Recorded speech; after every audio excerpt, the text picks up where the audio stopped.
Porkening and all affiliated shows are not intended for anyone under the age of 18.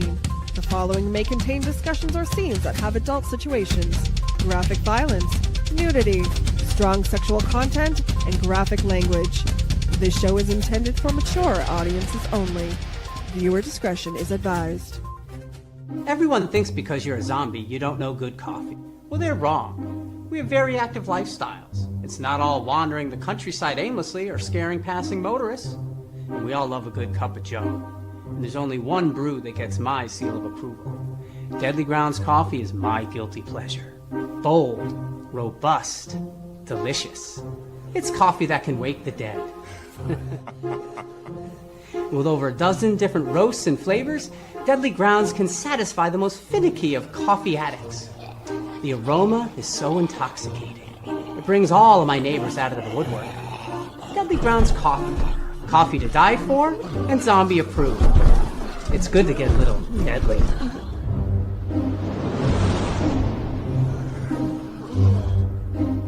Use the front door! Oh, they're so disgusting.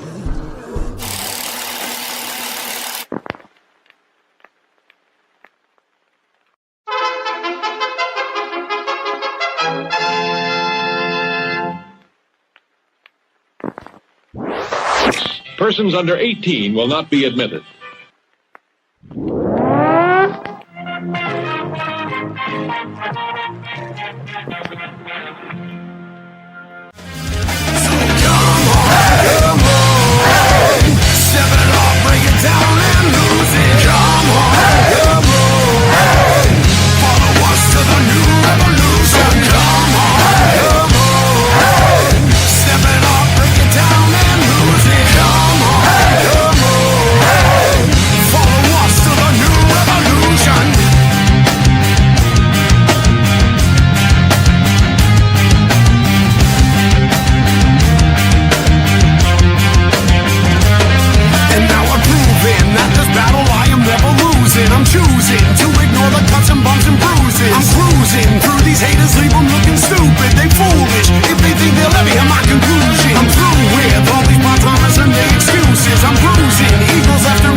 Hey, what's happening, everybody?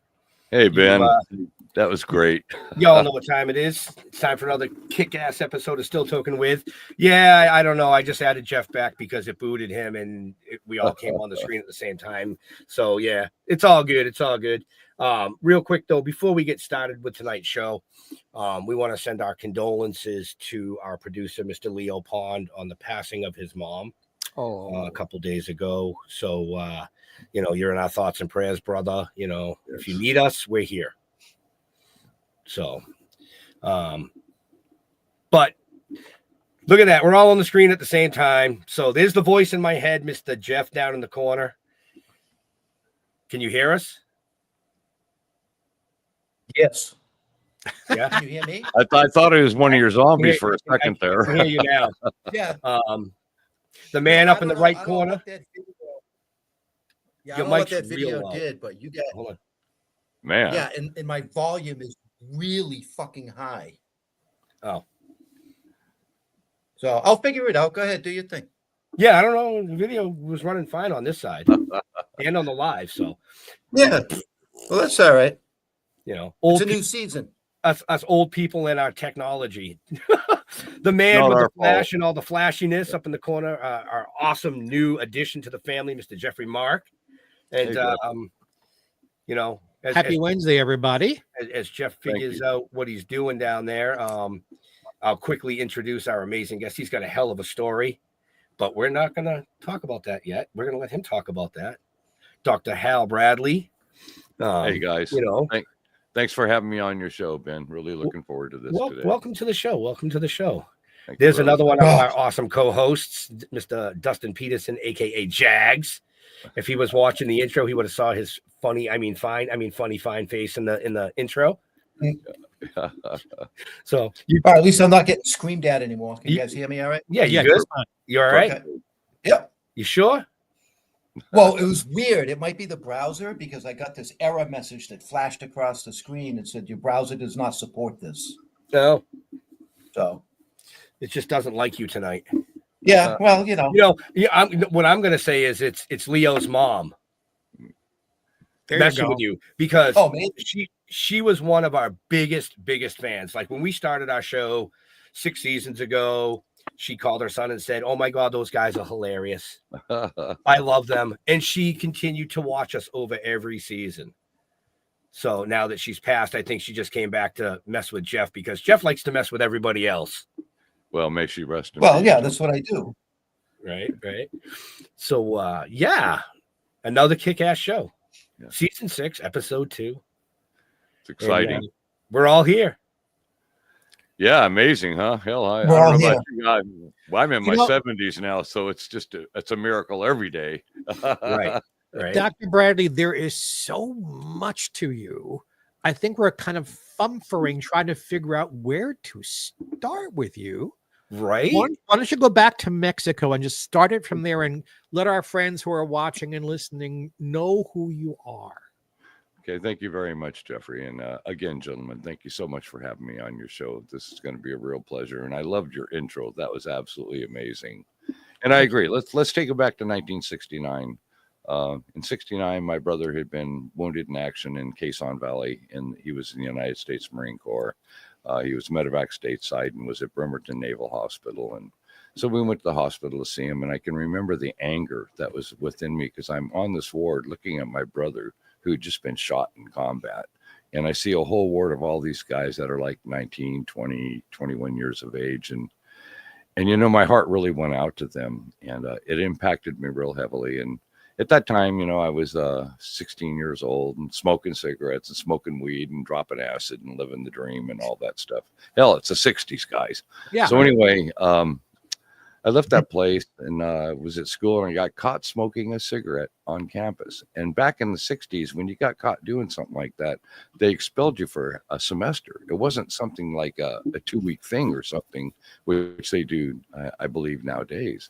So anyway, my mother said, well, I'm not going to have some kid wandering the streets, you know, for 6 months. She was working full time, had a kid in the hospital, shot in Vietnam, 2 other younger kids, and just she worked full time, so she couldn't keep an eye on me. And by then, hell, I'm an acid head, I'm a pot head, I'm all kinds of, you know, doing crazy stuff. And she had a friend that owned a mining camp named Anaconda de Mexico. It was in the state of Durango on the Durango-Zacatecas border. And she said, you know, I'd like to send Hal down there and kind of get him off the streets and let him experience this new culture. And I'm thinking, wow, what an adventure. This is really exciting. So a couple of weeks later, he loaded me up, flew me into Mazatlan. Well, we were picked up there by some miners and driven up into the state of Durango. The following morning, we crested into the valley of the mining camp was at. And I mean, it was sparse terrain. It was totally isolated. The village of Walta only had 100 people that lived in the village and only one power pole running through the whole village. So that was my first exposure to an absolute impoverished community. So I'm up there. Ted stayed about a week to make sure I was settled in, and then he took off. And here I am on my own, blonde hair, blue-eyed, 16-year-old kid that's never even heard Spanish spoken, and not a single person in the village spoke English. But what he did arrange is he had a bodyguard to protect me while I was in country, a guy named Mimo. And Mimo was connected. And I know that the man that took me down there was affiliated with the opium growing operations and all of that I became exposed to early on.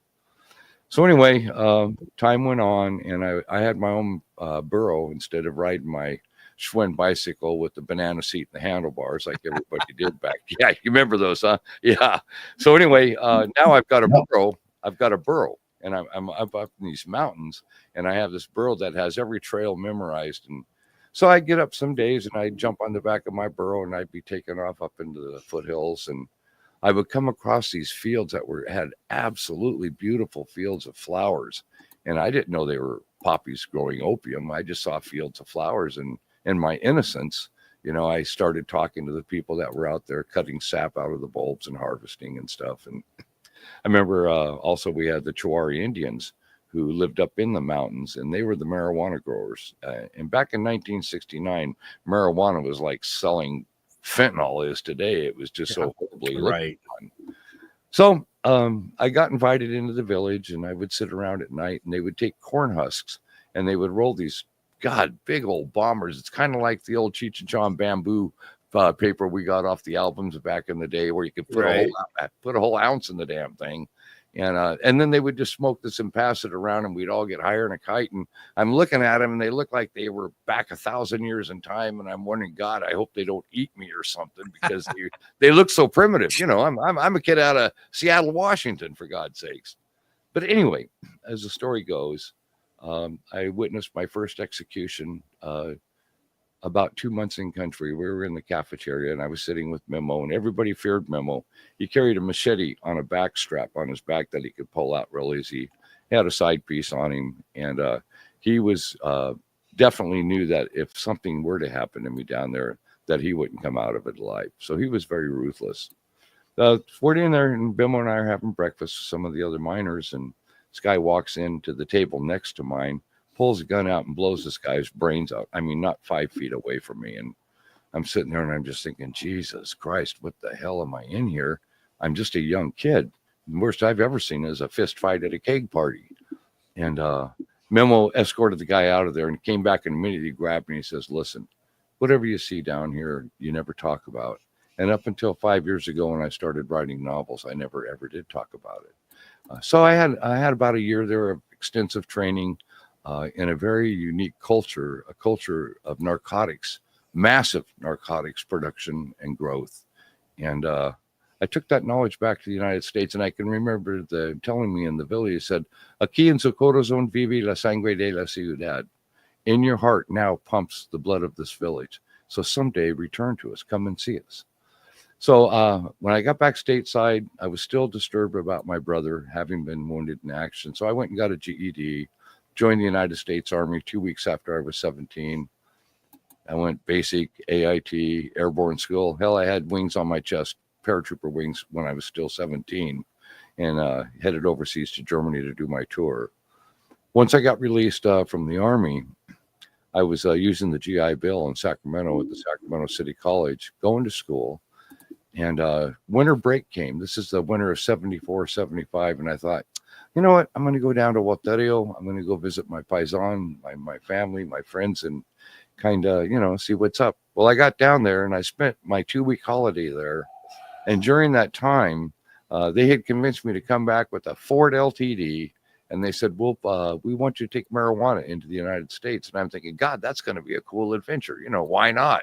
Nothing but pot. And so I went back down on the next break, and they took my car, put it in a chop shop, cut all these compartments into it, packed that car with 80 kilos of marijuana, and I was off to the races. Now, I'm barely 20 years old. And I remember going up Highway 15 to Highway 2, where I entered in Nogales, and they had sprayed deodorant on my face. They taught me to wear sunglasses that weren't too dark, but not too light.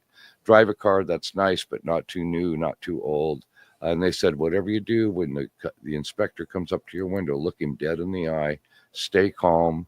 You're just down there for the day in Nogales picking up souvenirs or whatever, and they'll get you on through. Well, after 5 years of doing that and more than 70 border crossings, I never got caught once. But in 79, the ball game changed. By then, I'd been picking up marijuana. I'm getting ahead of myself here. By then, I had 2 other friends recruited out of City College. So I was running 3 cars down there now. And we were buying up all the pot in the Chouari Indian village, and we needed more pot. So what we did was Memo had a friend who was over in Jalisco, in the state of Jalisco in Guadalajara. So we head over there, and just outside of Guadalajara, there was a ranch compound where we went. And I met this guy named Rafael Carla Quintero. I'm sure you've probably heard that name. And then I met this other guy named El Chapo. And that's a picture that I think I sent you guys. So 42 years ago, I met El Chapo, and he was just a little pot guy at the time. We all were. And Rafa was the one that instituted the growing of that massive marijuana field that was so big you could see it from space. The one that DEA agent Kiki Camarena infiltrated and took out. And but at this time, we're running pot. And then in 1979, cocaine was introduced to the now newly formed Jalisco cartel. And there was this guy named Angel Felix Gallardo. And I always called him Patron. I didn't call him by his name, but he became the man that took all of the cartels, the major cartels of Mexico, and formed a syndicate. And they were all answering under his table. And I was down there in this time in the late 70s to early 80s during the growth and the changing from going from simple family criminal organizations to actual cartels. And I remember getting my first plane. I had a 172 Skyhawk I bought in Ukiah, California, just north of San Francisco. And I could fly myself and it'd take me about three times to refuel just to get to Arizona. It was such an old plane. And later we picked up a 185. But my first crossing, I went to the Yaqui reservation, which is half in America in Arizona, and then the other half in the state of Sonora in Mexico. And we had a farmer in Hermosillo, and about 200 miles north of the farmers of the city of Hermosillo, they took bulldozers and they cut out a little airstrip for us. So here we are. We're not picking up pot no more. This is my first time. And everything went from HUDs and handshakes and, yeah, you're one of the kids in the village, to AK-47s, extreme violence overnight. The money we were dealing went from a few $100,000 to into the millions instantaneously. So the entire culture shifted and changed. And guys, this is probably 81, 82, 83 when I was experiencing that. But my time crossing borders and doing international trafficking ended in 82 for myself. They needed someone up in the United States that was compadre, paisan in their heart. And here they have this guy that's blonde hair, blue eyed, grew up in a village. I understand the culture. I understand the significance of the chain of command. I'd just gotten out of the military, so I had all of that discipline and training to go along with the love that I carried in my heart for the people that I was involved with. And I remember them telling me, we'll have someone come up and see you. Now, I went back to Seattle. I left Sacramento. And I'm up there, and I get approached, and they're bringing me, at this point, starting out with 100 kilos of cocaine, which wasn't a lot, but it's a lot for this part of the world back in that time. And this transgressed into, within less than a year, quarter to a third of a ton of cocaine at a time getting dropped off. So what I did was I built a corridor for them up in the Pacific Northwest. And as a result of building the corridor, I became the primary target of Operation Northern Exposure. What happened was I believe it was 89, or no, excuse me, I'm sorry, 1990. One of my guys went down and they caught him with 38 kilos of cocaine in the trunk of his car.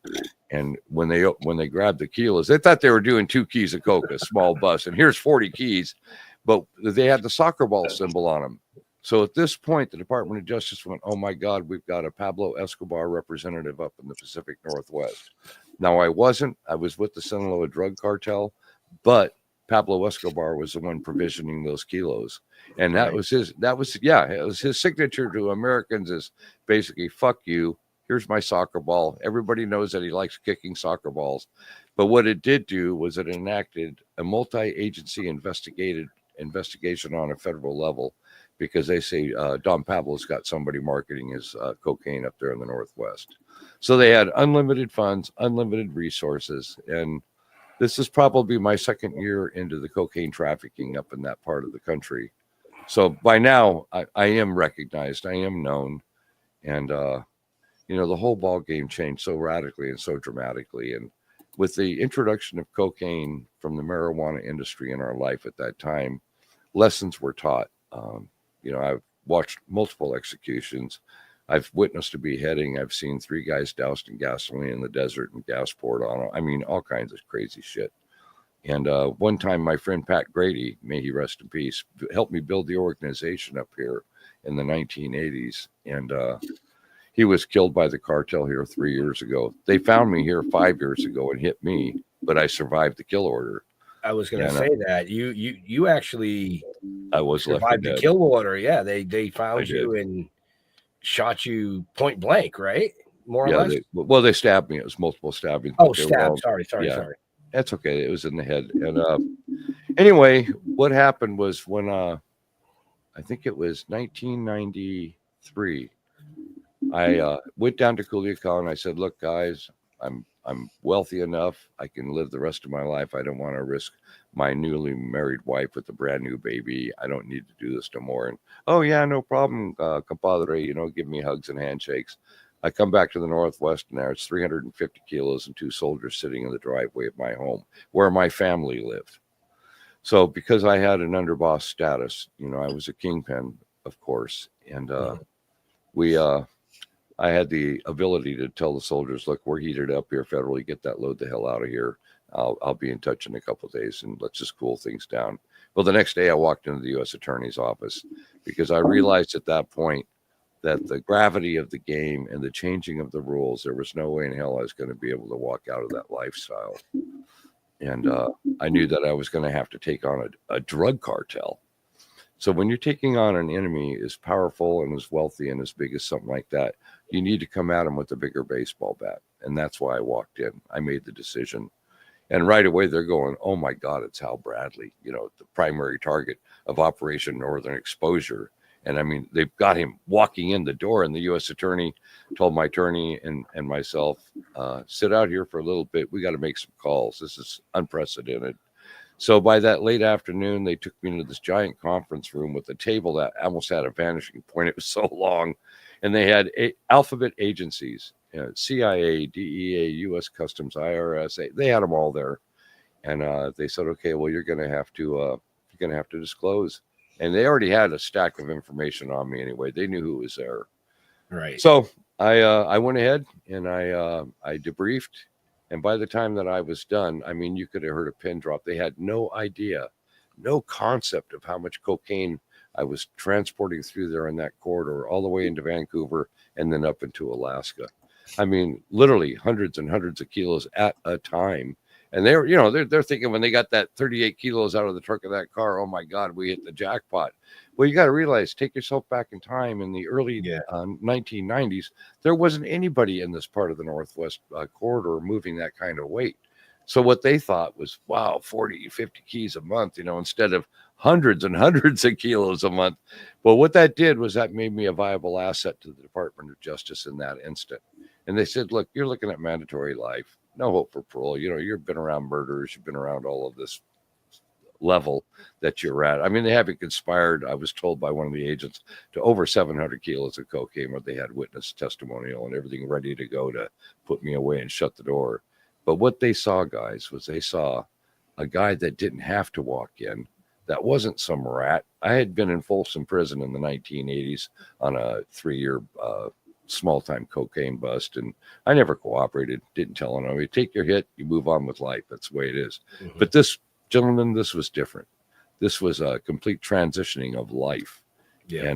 And they were not going to let me go. And I was really, really affected by it, because some of these relationships might go all the way back to a 16-year-old kid in a Chori Indian village in a small mining camp.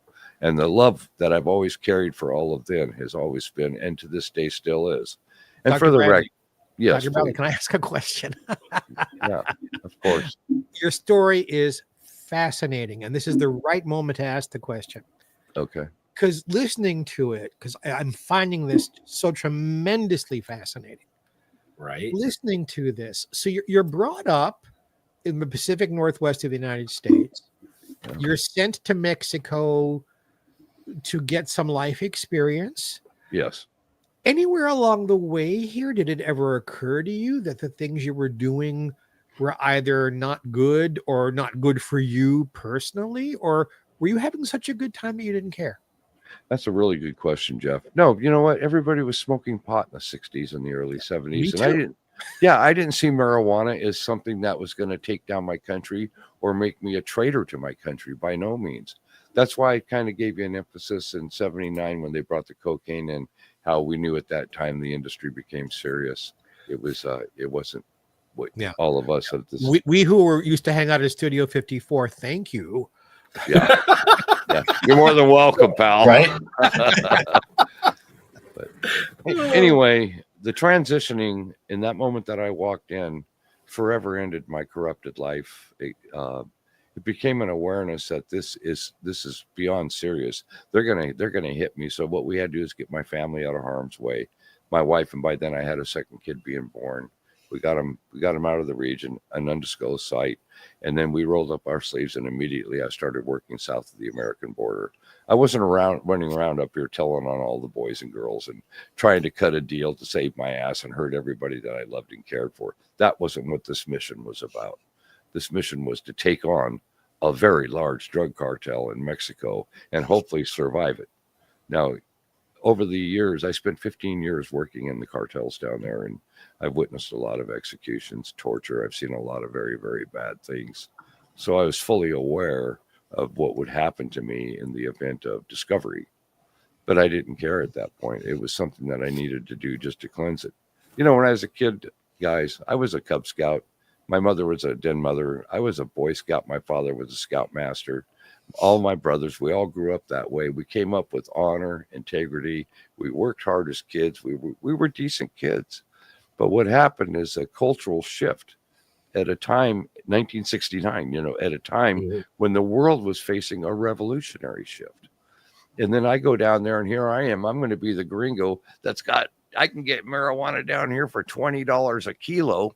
Jesus, God almighty. It was just fabulous for being a college student and selling it on campus and you can see where the story goes. Right. But anyway, getting back to walking in, that was in 1993. I had already been redeveloped. I came out of Folsom Prison in 89, went back home in 90.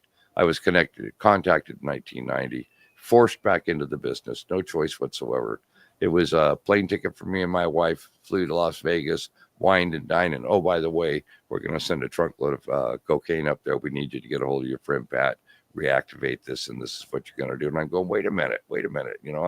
I'm out of this business. And they literally laughed in my face. You're never out of the business. You're used up until you're no longer. So anyway, I went ahead and right away I was formulating how the hell I'm going to get out of this. But the money was coming in so gigantically. And Snohomish County Records here in Snohomish, Washington, your audience can look up my name and they can see the massive amount of real estate holdings, all the business licenses from my various companies. I mean, I literally exploded in a financial a world, if you will. And it's very hard to break away from that because you become so used to the post of power. You become used to the position of where you're standing in the community and how people, they reverence you. You're a very successful person. And people want to get to know you and be a part of you. And that's a hard ego thing to shake in its own right. But the time came to get out. And like I said, I went to Culiacan. I sat down at the table with my brothers, guys I've known for decades. And I really believed in my heart that I would walk until I came home to a third of a ton of cocaine waiting for me. So that was the triggering catalyst that took it out of me. And the next 19 months, guys, I was operational in Mexico, throughout Central America. And I mean one side of Mexico to the other, one end to the other, because I was inserted by people that were cooperating in that country. And they could go, okay, Bigotes, this guy is a Grandota in Canada. And I had another name and they'd say he's a big coke dealer. We've been dealing with him for years. So they're giving a stamp of approval. So I was spread out and we were working on other criminal organizations in these various countries. 19 months goes by, did a fantastic job, put all kinds of big time people out of business. And I'm up before the judge and I was facing, a mandatory life. But because of the work that was developed as a result of my coming in, the judge sentenced me to 8 years at the request of the U.S. attorney. So I'm off. Yeah, it's amazing. I'm off to prison. And this is October 19th, 1994, 3:30 in the afternoon. I'm in a holding cell waiting for to catch a flight on Conair and head to Inglewood, which was my first FCI. And I just couldn't take the burden of it anymore. And I dropped to my knees in that cell. And I looked up to the heavens and I says, God, you need to come in here and take a hold of this because this is, I'm just lost everything in my life. I've got a contract out on my, all kinds of bad things are going on. Right. Well, An inmate walks into my cell. It was open. He comes in and he kneels down on one side beside me. He puts a hand on my shoulder and he starts praying. Then another inmate walks in on the other side of me and he puts a hand on my other shoulder and he starts praying. And gentlemen, I got to tell you, that was the moment of my conversion. And I just felt all of that breaking, every bit of it. I was no longer angry. I was no longer concerned about anything. I had a new mission in sight. And that mission was to learn every single thing I could about this faith that had just entered within myself. So over the next few years while I was in prison, I left Inglewood. I ended up real sick. I was dying. I had a terminal illness. My liver was shutting down. Ooh. So they flew me to Springfield, Missouri for federal prisoners there. And I volunteered for an experimental drug. And here I am 30-something years later, alive. But while I was in there, they trained me as a hospice counselor. So I think you got some of the articles, right? Yeah. So here I am. My job in federal prison was to aid and assist fellow prisoners through the dying process. And while I was doing that in those death rooms, the next 2.5 years, I would cram my seminarial studies and eventually became formally ordained. I graduated. Assemblies of God was my teacher. Well, Johnny Gambino was there at the time, and Johnny Gambino knew that I wasn't some fake guy, Bible thumper or whatever. They all knew the calling was real. And I took Don Riccici, who was the Don of Las Vegas. He was up in the terminal wards where I was working at dying, and I became his hospice counselor right to his last breath. And so they said, you do this favor for us. You did this big favor. What can we do for you? And Johnny Gambino actually gave me a phone number on Long Island, I guess it is, outside of New York, to make a call if I ever get back there. And he said, our family will treat you and take care of you. And about that time, John Gotti shows up. He's got cancer in his liver, his neck, his throat, that area there. And I'm a certified hospice counselor. So I've got this tag on my shirt where I can move throughout the prison. And I was actually able to see John Gotti a few times. And what it was is I became a messenger deliverer between Johnny Gambino and John Gotti. I mean, you know, I was waiting for that. Yeah, right? How crazy is that? You know, I'm just trying to do my time. And then Leonard Peltier shows up. And by the way, I see that he's getting pardoned. I'm so grateful to see that. But Leonard shows up. And then the sheik that originally tried to blow up the towers, the blind sheik, he was there. And he would be out on the yard and he would be doing his prayer rugs with all of his followers of his faith. And they would be out there until he started calling missile strikes to be thrown on top of the prison. Well, they put him in a cell and they never let him out again after that. Because, I mean, you know, these guys are radicalized. But anyway, This is my journey. I'm sitting here and all of a sudden I get orders and I'm told, well, you're cured. You don't have no liver disease anymore. So we're going to ship you off to Leavenworth, Kansas.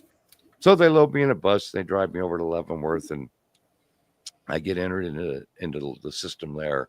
And right away, I plug into the education department. I'm working in there, teaching guys how to get their GED and all of that. And one day I get called up to the warden's office. And I'm wondering, what the hell is going on here? And I go in there and there's these two guys in suits and they're standing in there and they're from the Department of Justice. And they said, how'd you like to get out of prison? We would love to have you come to work for the Department of Justice. And gentlemen, they brought me back to Seattle, put me in front of a judge. And a few weeks later, and I think I sent you the document on that trip to Costa Rica. Yeah. A few weeks later, I'm down in Costa Rica buying 500 kilos of cocaine on a dope deal in a whorehouse. And here I am. I'm an ordained pastor who just got released from prison, getting ready to go into the ministry world. Bishop Semi LaFall of Full Gospel Pentecostal Federated Church Association brought me into the church. They reordained me. And 3 years later, in that church, I was installed as a senior pastor of my own church.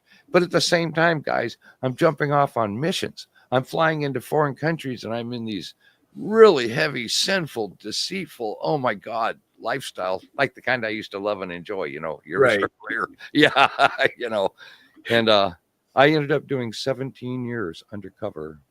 And a few years ago was graduated to become a hospice chaplain. I still do hospice work. I still do it to this day. But 2018 was my last mission in Mexico. Chapo Guzman was being moved stateside on that particular week. And the neighborhood that I was in Ciudad Obregón. I went down with one of my neighbors here. His mother had died and I didn't want him to go alone. So I traveled down there and I didn't have to report in, which we do with the Brownsville Act. Anytime an agent or representative of our government's going undercover in their country, we have to let them know, which is basically a death sentence for us anyway. But because I was going down on a ministerial capacity, I was able to make contact with the people I was going to check out anyway, and didn't have to let anybody know. But they started shooting people right in that neighborhood where I was at. I mean, they were dropping bodies right within 4 or 5 houses where I was. So they hide me in this bedroom for a day, and the following day they put me in the trunk of the car, drive me through two cartel checkpoints, and they take me to the Ciudad Obregon International Airport, fly me to Tijuana. I get off at Tijuana, walk across the border. I met up with the team there out of San Diego. That night they debriefed me. The following morning I said, guys, I'm done with this. I just can't do it no more. So as a contractor, I always had that right. I could quit at any time that I wanted to. But guys, 17 years, that was what I felt that I owed, because it's one thing to say I'm sorry for what I did, but it's another thing to show you're sorry for what you did. And to you guys and to everybody else in my country, I truly felt that I owed a debt. Man, I moved tons of cocaine in the Pacific Northwest back in the day, and I destroyed tens of thousands of lives, and I carried that karma with me. You were And making amends. I was making it right. That's right. And this is the true sin to redemption, which constituted the writing of all the books I've done. It constituted opening up the Crisis Victory show. There are so many stories like ours, guys, as we came up and did stupid things and foolish things in our youth. But you know, as you get wisdom acquired in later years of life, you look back on it and you go, there's got to be a restitution that I can do to show how very sorry I am. Right. So that's who I am today. You know, in my 19th year, I've been in my same house here 21 years, but 19 years I work in trap houses and I work in the homeless community. And, you know, I work in environments, and I'm a pastor, and I'm a recognized pastor by everybody. So I go in these trap houses and I'm watching little girls sitting on a couch waiting their turn to go in a back bedroom to trade their flesh for a $20 hit. And at the kitchen table, there's 3 kids sharing the same needle, shoving into their arm.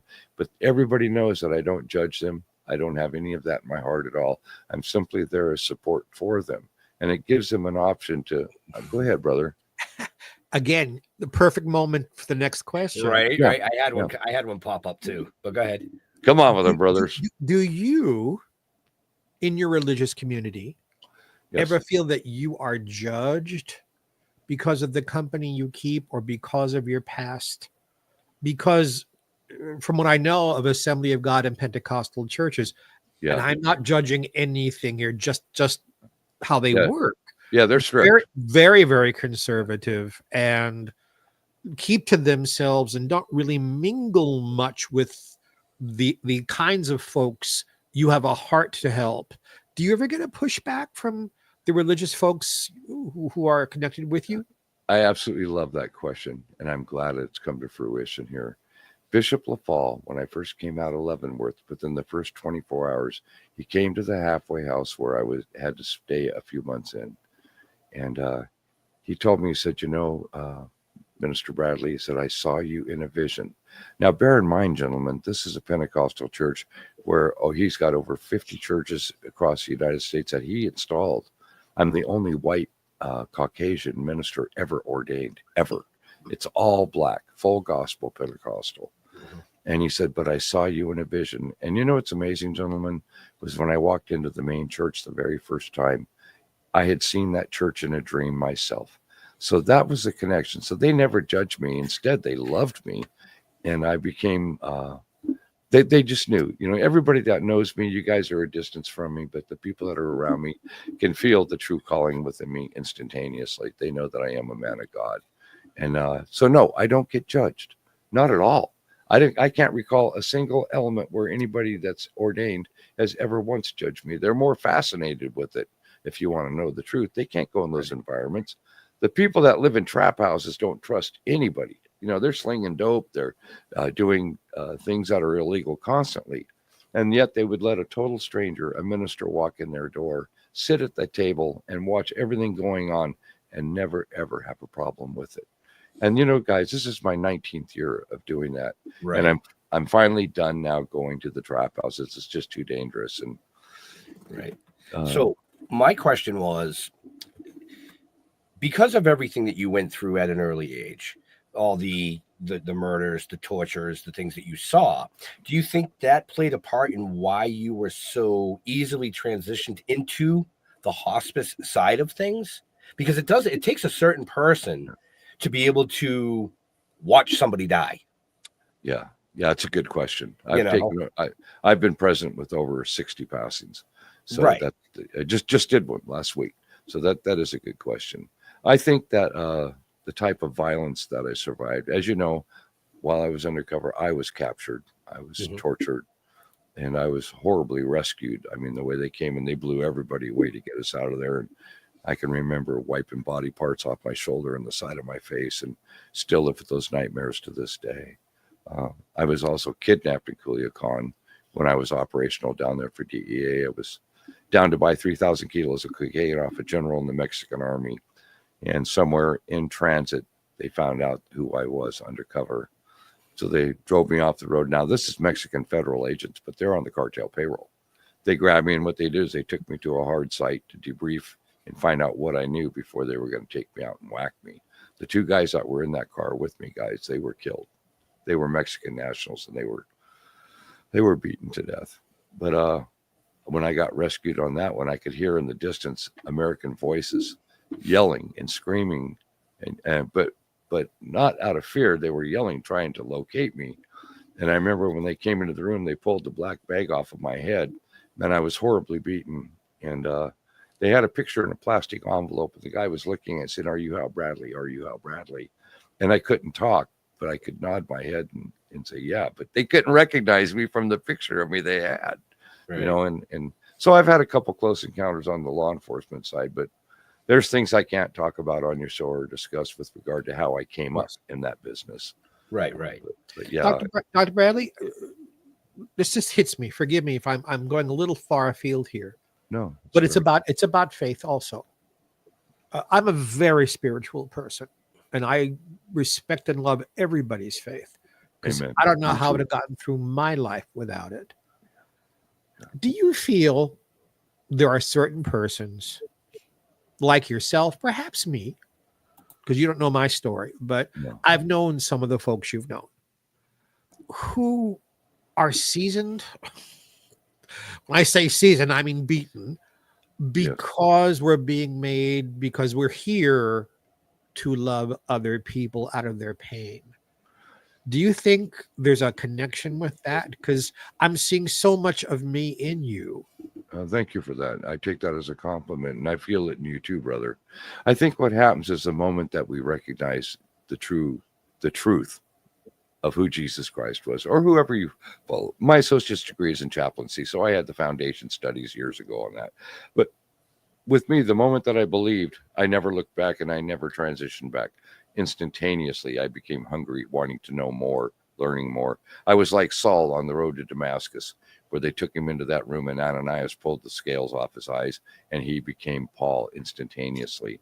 And that's how I kind of like to refer to my transition in that jail cell that night, waiting to catch a flight on the way to a federal prison. I mean, I instantaneously transitioned. And that's been over 30 years ago, gentlemen, and I've never looked back, and my faith is strong. Yeah, I know you. We can feel it within one another because the truth is discernible, you know. And but I wanted to get my doctorate in the business, and I made it all the way to almost just below my master's level while I was in federal prison. And when I got out, I completed my studies in April of 2004. I received my doctorate in pastoral counseling with an emphasis in hospice ministry. And I'm a certified hospice chaplain now instead of just a hospice counselor. So I still pursue exactly where I need to be. And I love being with the dying. I love being able to hold a hand and caress a shoulder and lean over there and tell them, if you will, that this is your opportunity before you pass into that other part of that which we are, to be able to download everything you need so you can close this door and get ready to enter. And over the years and so many passages I've dealt with, it just becomes so natural, and I can't imagine doing anything else. And like I said, last week I took another one through it, and last month I had a lady that was on life support that I've known for decades, a friend I love very much, and her husband was in that room with her all by himself, and he was really going through it. But a calmness and a comfort entered the room when I came in, and went over and kissed her on the forehead and pulled her hair back a little bit and held her hand and kind of gave him a hug and let him know that, hey, it's all going to be okay. And they believe it because we believe it. That Jeffrey is the true tell. It's like working in trap houses and everybody's high on meth and heroin and all kinds of crazy stuff. And they're paranoid of the world. Well, why the hell wasn't I getting accosted or attacked? It's because, Jeffrey, that they could sense it and they felt it and they did believe it. And then over the course of years, it becomes evident. And right here at my house, guys, I have people brought to me that have just been raped. I have overdose cases brought here because they've got felony warrants on them, so they won't take them to Providence Hospital. They'll run them over to Pastor Bradley's house because he's got Narcan kits and he'll revive them. And or like rape victims, I'll get them into my house. I'll put them on a couch for a day or two, and they don't have to trade their flesh to have a couch to be safe in, and they know that. And as a result of that, oh my God, it's been an amazing 19 years serving the community. Wow. So that's the transition, guys. Yeah. I will say, if we ever do meet, yes, which I hope we do someday. Yeah, me too, Ben. Don't kiss me on the fucking forehead because I will freak. I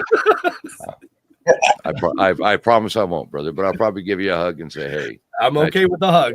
And then I'll smoke a big fat bong. I'll smoke a big bowl with you, bro. That'll work. That'll work. Yeah. And just for your audience knowing, I'm a PTSD patient. And I've had licensed medical marijuana through the VA for 20 years. So, I'm not, good for you, brother. Have one for me. Yeah. Dr. Bradley, I'm one of the founders of Marijuana Anonymous for the 10% who get addicted. Okay. You get addicted. But for the other 90%, of course, marijuana can be used to help people with PTSD, with medical issues and reactions to medications. I'm never against marijuana. I'm just there for the people who can't use it. And I get that. I like that. You, sir, are an amazing author and very successful addict. Can we talk a little bit about your books? Yeah, I'd love to. Over the course of the 17 years that I was operative, I would be in and out of embassies in various countries. And I'd always get the pleasure when I come from outside the wire and get debriefed, I go down to the cafeteria, grab a bite to eat, and maybe a team would come in, SEALs, Special Forces, whoever. They'd come in, but we never sat around other normal people. We would always, so we could kind of sense who we were, So we would all grab over in a corner at a table or something, and we would talk about the things that we could talk about because there's so many things that are classified and you can't talk about. Right. But nonetheless, over the 17 years, there were virtually dozens upon dozens of conversations. And I wanted to give recognition to the law enforcement agents and the military teams that I've worked around and been around. And so all of my books are dedicated to those kind of people. But they're action adventure novels. I fictionalized them, and I write them under fiction because this way no one's going to get arrested or in trouble. So including you. Including me. Right. That's true. There's a lot of information that are in there, but it describes the various types of torture techniques and tactics. It describes human trafficking, which I've been around. It describes such a variety of bad things. So I created Harold Brandon and his sidekick Manny. And you'll really get a kick out of this. Manny is the name that was the agent that was captured with me in El Salvador when we got grabbed. And we were being moved in what they call dry camps, prison camps. Every few days they would move us because he was involved in Salvadoran intelligence services and was a principal, automatic, we got to save this guy type in his country. So they moved us constantly throughout the jungles down there, but we were tortured every day. We went through some very horrible things that I don't want to get into. 8 months ago, guys, I almost committed suicide. I did. And I've never even had those thoughts before, but I get tired of waking up in the middle of the night being in the jungle. And I really struggle with that. But instead, I called the VA suicide hotline. And to give, thank you guys. And it means a lot to me. I wear a bracelet on my wrist that has 22 on it because 22 veterans commit suicide every day in our country. That's the average. Yes, they do. So I'm an advocate for that. Just real quick before we go further, just for the folks watching or listening, if you want to know more about Dr. Hal Bradley, make sure you check the show notes up above or down below, depending where you're watching or listening to us. Everything you need to know is there. Thank you. Bringing up the suicide prevention, if you check our show notes, we have links and hotline numbers for suicide prevention, for addiction, for just about anything you can think of. They're in the show notes. There are people out there that will listen. Okay. Well, sorry. like I said, brothers, 8 months ago, I was walking down the hallway to commit suicide to end my suffering, my mental battle, if you will. Right. But it's because I knew the VA had that, and I've been a PTSD patient with the Veterans Administration for geez, 15, 16, 17 years now. Sometimes, what, these things never leave us, guys, but what you have to do is have the capacity to pull it out, take a look at it, talk to it, and then put it back in, because it never will leave you. But it shrinks it down to its right size. A manageable size. I think about executions that I've witnessed. I think about children that I've seen in rooms that are being ready to get loaded into vehicles and shipped north to be sold. I think about so many things, and you just don't live 15 years in the cartel world and not have damage, if you will. Right. Right. I've literally drove under overpasses in Ciudad Juarez where there were bodies dangling that were mutilated and burned. And I'm on the cell phone talking to a friend and I said, well, I got to kind of get around this one here. I got a low body, I've seen so much of that. And the entire community is sitting there at night having candlelight vigils with thousands of pictures of missing relatives and family members, and just feeling their pain and their suffering and the strife that up here in our country, we don't see those kind of things. But back in the day when I was operational, and before being operational, was a smuggler myself, the villages I go in, all of them had stuff like that. And it's a sadness that doesn't depart so easily. But I think that through my faith in God and the wisdom of surviving so many things like that, it was the catalyst that made me so dedicated to being the type of pastor that I truly am. So, Dr. Bradley, are you today the active pastor of a church? Oh, yeah, absolutely. Not of my own church, no. I'm still with Full Gospel Pentecostal. I'll stay with them forever. But I have had my own church. I was installed, and I think I sent you some paperwork on that too, my certificates of installation and all that. Yep. Yeah, I've had the church. But what was happening was on Wednesday nights, I'd always prepare for my Sunday message, what I would deliver to my congregation.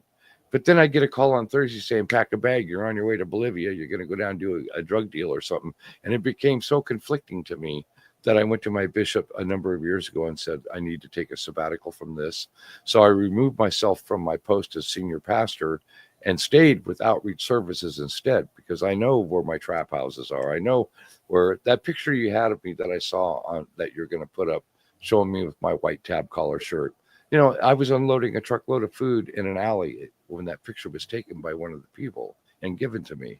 And that's my church, brothers. My church is my home, and in an alley or in a dope house, that's my church. Now, Ben, go ahead, please. Your personal family, your wife and children, are they thriving and healthy? My wife is deceased. She I'm died. sorry for your loss. Thank you. She's the mother of my children, and she's gone, but she's in heaven and resting.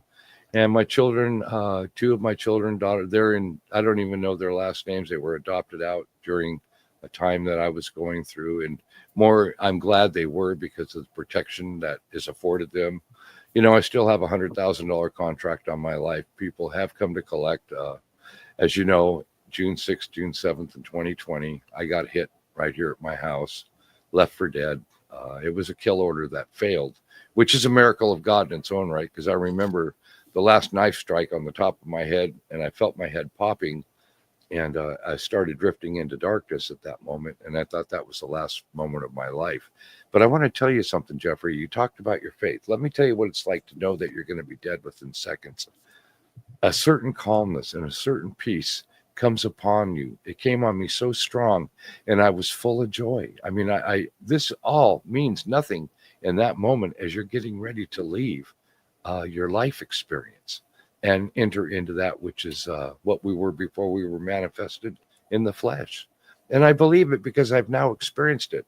And I've faced death a few times. I've been waiting for the bullet to take me out. I've been through that stuff. But that's nothing at all like when you're laying on the ground and you feel life slipping away, and you have those few moments to go, well, you know what? Been a hell of a ride. And I mean, I'm not going to miss this. I'm anxious to go to that. And I felt a compassion within me that I had never felt before as I was laying there dying. And I have a fiveplex, and one of my tenants He was the one that came out and grabbed me, and 911 it in, and they were able to save my life. But I don't know if I showed you or not, Ben, when we were sending all the stuff to document this crazy story. But there's a sheet of how many doctors and surgeons and people that were involved the night that I was brought in. Yeah. And I was I think you did send that. Yeah, I'm sure we did. And I was in a coma for a day and a half. And when I woke up, the first thing I did was forgive the contract killer instantaneously, because I know what it's like to have a name and an address on a piece of paper handed to you. I've been there, done that. And right away I came out of it. I wasn't mad at him or angry. He didn't know who the hell I was. He was just doing what he, given his circumstances, has to do. So that also, Jeffrey, was a confirmation to me of just exactly how sincere my belief truly is. There was no anger. There was nothing but compassion and understanding. And that, gentlemen, is the way I've been since October 19th, 1994 at 3:30 in the afternoon, when I surrendered everything to that belief.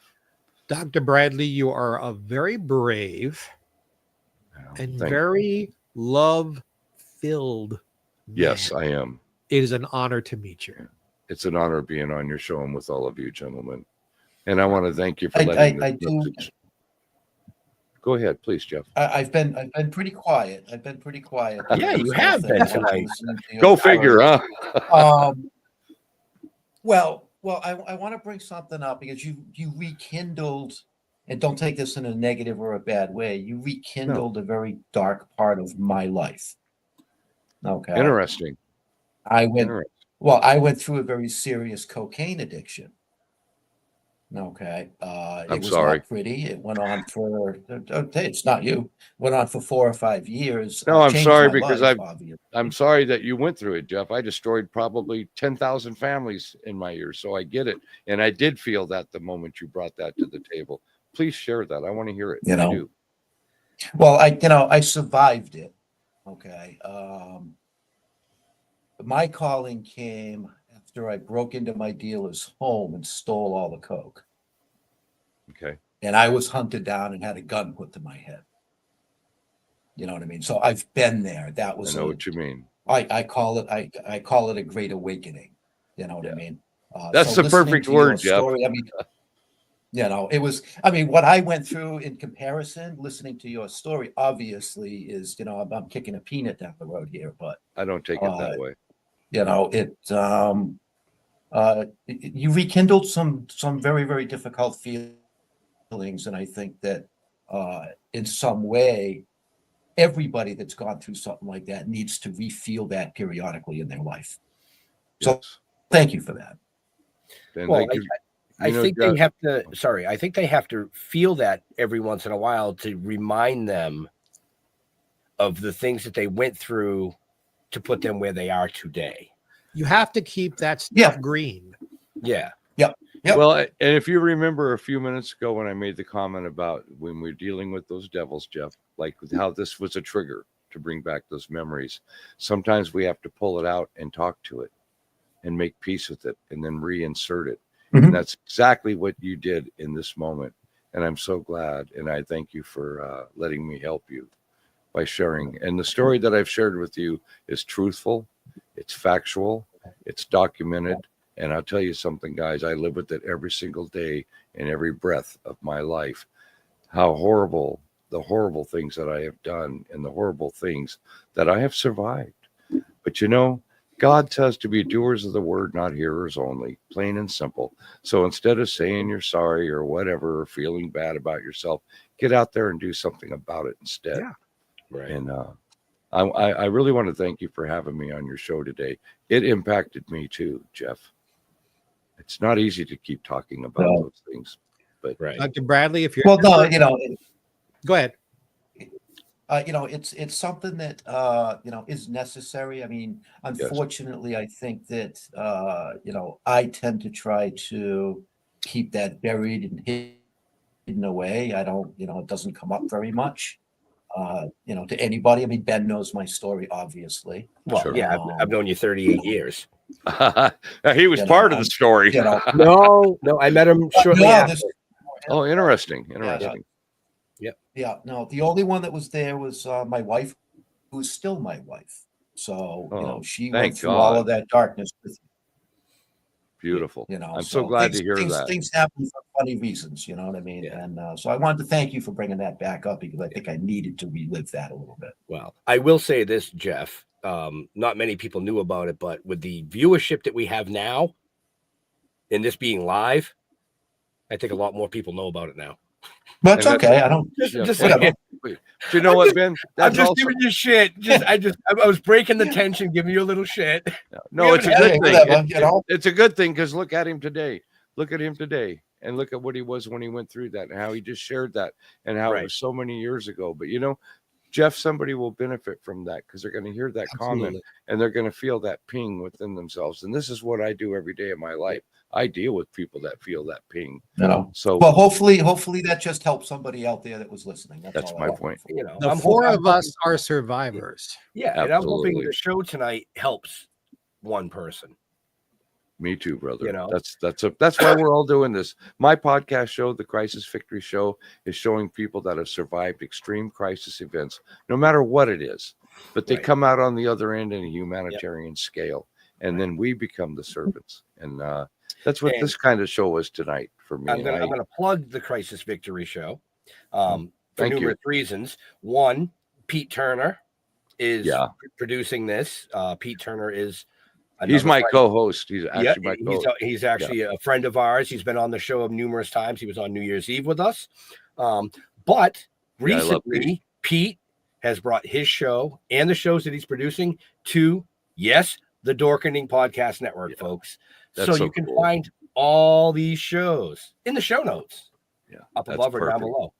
So He was just talking to me about it this morning, and Pete's very excited about being on this. And as we develop and progress with Crisis Victory Show, we certainly would like to be a part of this too. Of course. yeah, absolutely. I think what you're doing is amazing, and I think it's going to help and benefit getting certain messages out to a world that is so desperate for messages like what Jeff just shared.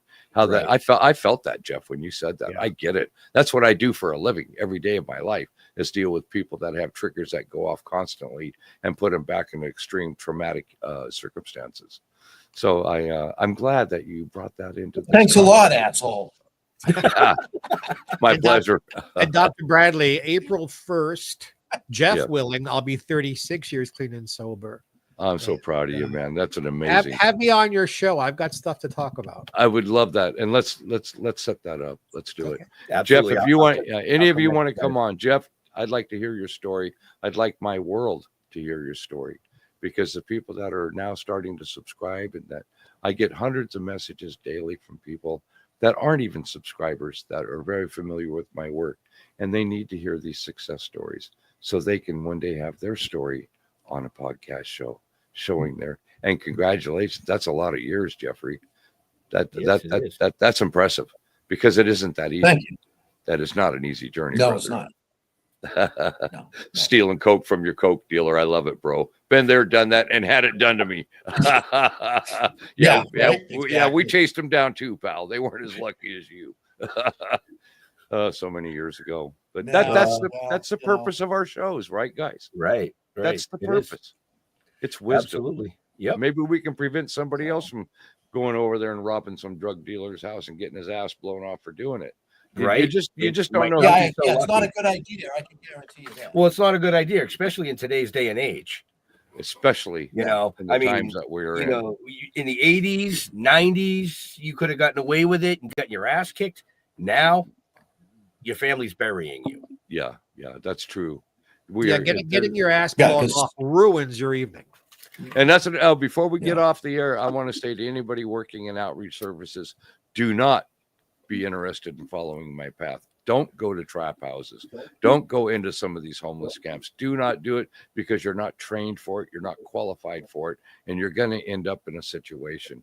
Because I constantly get people saying, "Oh, pastor, take me with you. I'd like to go sit in a dope house and talk to these young people." No, you don't want to do that, because for one, they're not going to let you in. And if they did let you in, then they've got a mischievous purpose of doing that.